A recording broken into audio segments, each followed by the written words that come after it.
Bonjour tout le monde, bienvenue à la Minute du Président du 2 juin. Alors écoutez, nous nous excusons pour avoir pas été là, en fait, mardi dernier. Écoutez, l'agenda est un peu serré, alors on courait un peu ici.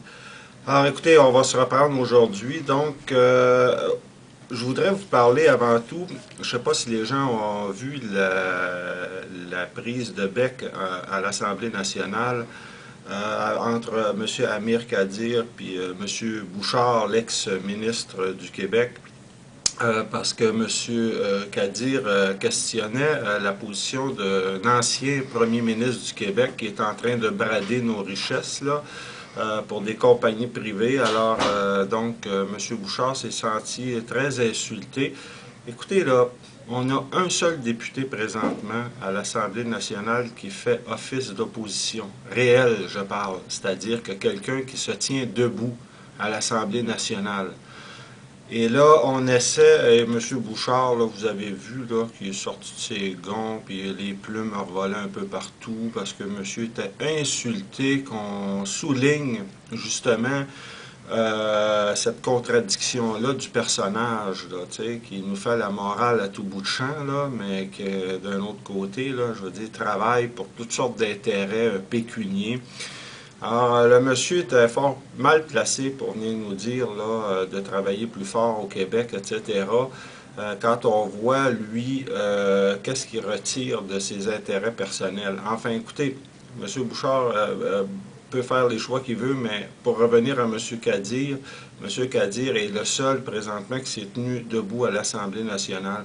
Et d'ailleurs, vous retrouverez dans notre dernier tam-tam, une lettre de M. Amir Kadir qui nous a fait parvenir parce qu'il ne pouvait pas être présent lors de notre manifestation du 5 mai qu'on a faite sur le plateau Mont-Royal.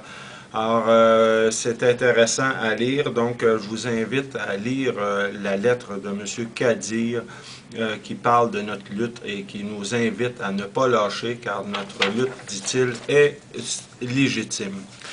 De plus, vous vous souviendrez aussi que l'employeur a publié un de ses nombreux communiqués qui nous accusait de ne pas s'occuper des relations de travail et de plutôt mettre l'accent sur une lutte politique qu'on mène présentement pour la préservation des services publics.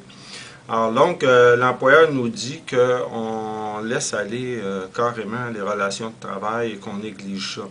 Alors, voyant ça, nous, on a été profondément insultés de ça, là, parce que, écoutez, le syndicat travaille d'arrache-pied et l'employeur lui-même le sait très bien à quel point le syndicat met de l'énergie au niveau de normaliser les relations de travail, rendre les choses plus fluides, et d'être constructif. On est là tout le temps.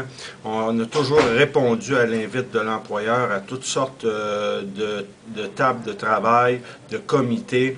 Alors, donc, pour illustrer et pour nous défendre et pour montrer à nos membres là, que, écoutez, on ne parle pas à travers notre chapeau, on a publié chose extrêmement rare qu'on fait et l'employeur nous y contraint.